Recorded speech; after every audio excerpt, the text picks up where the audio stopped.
Pangatlong pinagawa po sa akin, snake or yung wave. 1, 2, 3, 4, 1, 2, 3, 4. Ito yung kanilang test na parang aeroplano, yung landing. At super smooth po ang gusto nila. Ang gusto nila ay 1,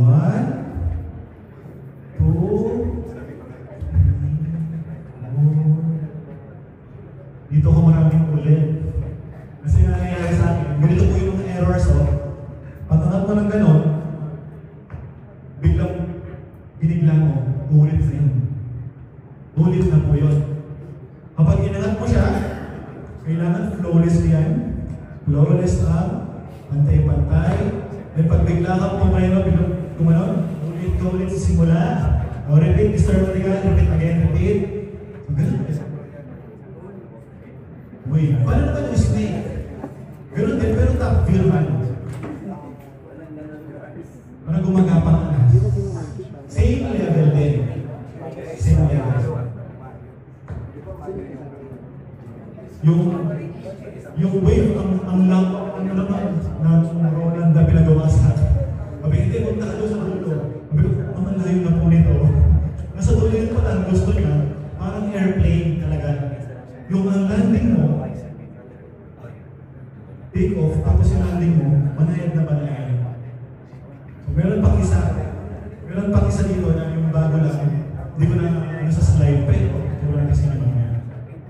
Yun yung wave or stick.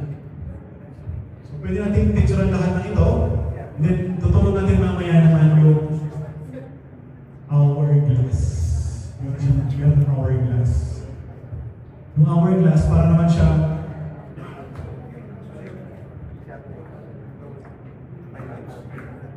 sa point 1, bababa ka sa point 2 na parang lumalanding ng aeroplano, yung treatment.